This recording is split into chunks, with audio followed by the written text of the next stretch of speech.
Stand by for remote care and tell. Never miss an edition by subscribing. Go to Aetonix.com and click on Industry Insight.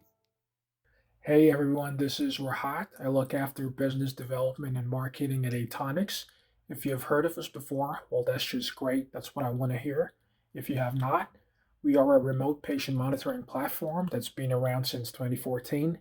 We first came into existence after noticing a gap in the market for patient centric remote care solutions. So we connect patients, physicians, and families together where they can all collaborate and optimize the health outcome of the patient. The purpose of this video is to introduce the Remote Care Intel, or RCI in short. It's a bi weekly report on everything on remote care. So you don't have to open so many tabs, attend so many conferences. You can still do that, of course, but all of the news is recapped into one report, and then we provide our original takes on it. So previously, the way we did it was in a text format every 2 weeks, twice a month, usually on the 1st and the 15th. We would put a report out summarizing the activities of the past 15 days of all the news articles, the latest and greatest of remote care.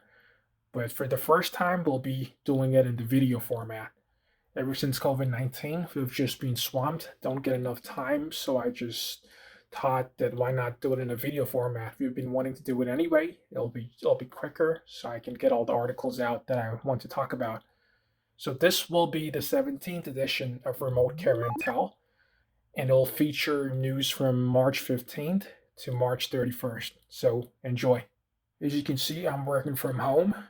We all are because of COVID-19. And before we started, I thought I would give you the format of RCI, or Remote Care Intel. It's always done in a chronological order. That's how the articles are featured. And they're divided into 4 categories. There are environment, innovation, vendors, and providers. Providers talk about the healthcare organizations, clinics, hospitals, their side of things. The vendors talk about people like us who partner with them, who come up with the solutions. Environment talks about the legal and political, or it could be even social landscape of remote care, all the thoughts, opinions that have been manifesting in this space. And then you have innovations, which talk about any new features or developments which have been occurring in this space. So, having said that, let's begin. Our first article is from March 16th by Daphne Allen, who's the editor in chief of MD plus DI, medical device, and the diagnostic industry. And you'll see in a second why the focus is on devices, because it talks about BioIntellisence's BioSticker, which is a patch you can put on someone's chest. It records the respiratory rate, the temperature, the heart rate, etc. But what's so special about the feature and why it's categorized in the innovation category for this feature is they've come up with a feature which can record the number of counts of coughs, vomits, and sneezes. So this is supposed to be symptomatic of COVID-19, and thus gives it that extra edge over other platforms who might not do this at the current time. So they've developed this, the BioSticker, and they also have the BioHub that goes along with it, that gets the information from the BioSticker, then uploads it to whatever server the clinicians want the information at. So cough, especially, I know it's one of the biggest symptoms of COVID-19. Vomit and sneezing might not be as much, but given this extra feature, it's very valuable, I would say, for any hospital that wants to take a look at it. As far as our take on it, it's really, the word really is valuable because we deal with a lot of chronic care, and those guys are most susceptible to a pandemic like this. And for a lot of them, they're already in some chronic care programs. So if anybody's interested in getting these features, or if not from them, then from someone else who would have the same type of features, which can pinpoint the number of coughs, vomits, or sneeze, then they can, before admission, they can keep the patient at home, reducing their chances of coming into the hospital. Or if it's after discharge, then they can ensure that they have a steady climb down a good, gentle rehabilitation back into their normal lifestyle. So it's pretty powerful indeed. So kudos to biointelligence. Our next article was published on March 17th by Sarah Heath, a writer at mHealth Intelligence. Everyone's heard of mHealth Intelligence, of course, one of the best sources in health tech. They always have articles come up at the top of rankings of every search engine. And this is featured in the environment category because it talks about the research which has been done by the Journal of American Medical Association. In an article they put out, they found that they're now able to accurately predict readmission rates by 80%. That's by measuring not just the steps of the patient, but also how fast they're walking and the change of speed in their gait and how fast they're able to go from point A to point B. In most previous studies, it was just the step counts, but by adding all these additional parameters, they found that they're more accurately able to predict when a patient will come back to the hospital, be readmitted by uh, by measuring their mobility.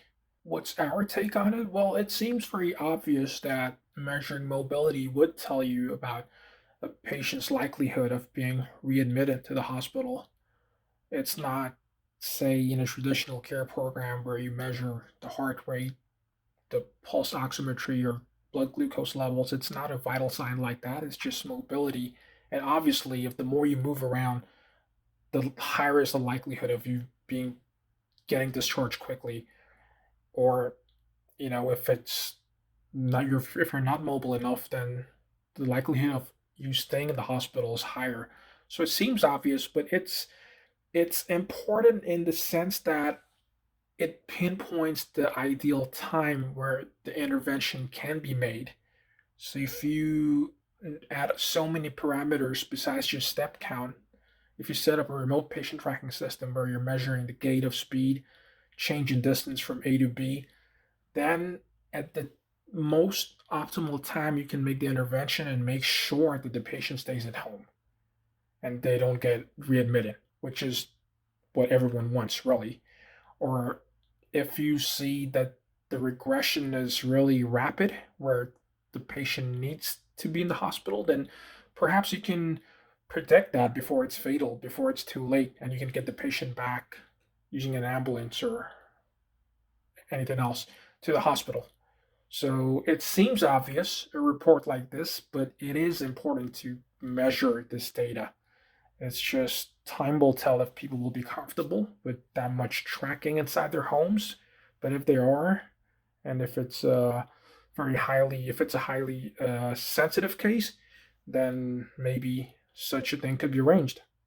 And I'll put the links of all these articles in the description box, of course.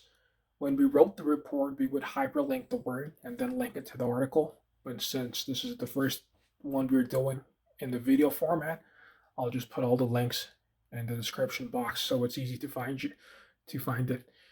Uh, the next article is from March 25th, and it's a press release rather, not an article. Sometimes we'll get some of these as well.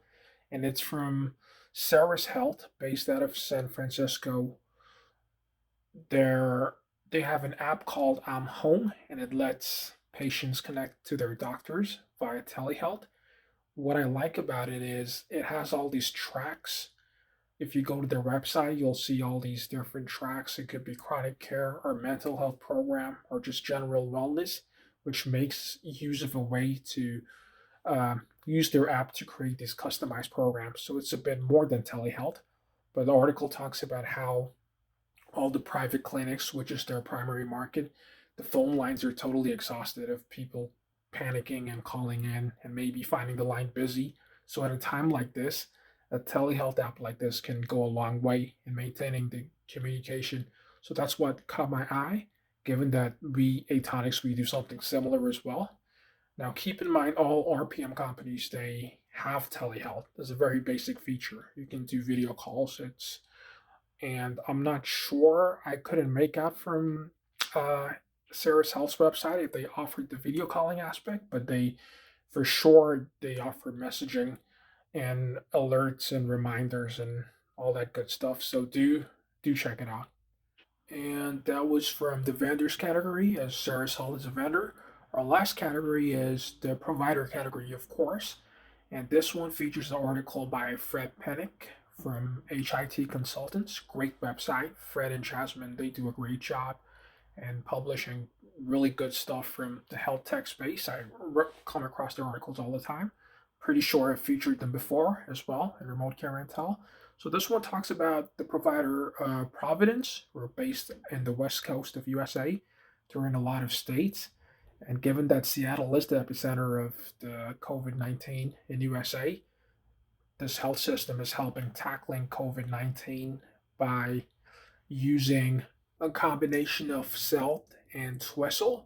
Celt is a platform that helps hospitals onboard digital tools, while Twistle is one such tool which records and transmits the temperature and pulse, the oxygen saturation levels that's indicated by the pulse oximeter. So, in a combination of these two tools, Providence, the health system, they're helping all their patients diagnose themselves firstly, but if it's really indicative of further need of screening, then to manage those cases as well. And there are other moving parts into this as well. For example, their first point of contact of the patient is a tool called Grace, which is the virtual assessment part. If the self assessment indicates that a virtual visit is actually needed, then that's done through Express Virtual Care, another one of Providence Health System's moving parts, as I say, another program. And only then, if they determine that that patient needs to be monitored continuously because there could be in danger, then they're set up with Twistle, which is enabled by another uh, company called Celt, which help hospitals onboard all these digital tools, like I said before. So it's very unique what Providence is doing, and they are one of the hospitals to uh, enable such a wide variety of remote connection. They're going all out. They're working with so many partners just so all their patients or their members, the areas they serve, they have a way to connect with them during this pandemic. So it has to be commended. I should also say they deployed the solution in a matter of 4 days from start to finish, and it's very commendable how they took action this fast. And to this day, over 700 positive or presumptive COVID cases are being managed by the solution. So that was it for this edition of Remote Care Intel. It's heavily focused on COVID 19, of course. All but one article talked about that, either directly or indirectly. Only the study about the gait style and walking speed being related to readmissions. That was the only one which wasn't, and all the rest of the three were. And that's of course no surprise, given the times that we're in right now. But we shall see where you're a little behind for this one. Like I said, it covers articles from March 15th to 31st. The due date was April, but because we're so slammed with all the stuff that's been happening with COVID-19, we pushed it back. So this was the first video version of Remote Care Intel, and the next one will be sooner, and it'll capture 4 articles from the 4 categories from April 1st to April 15th. So thanks for watching.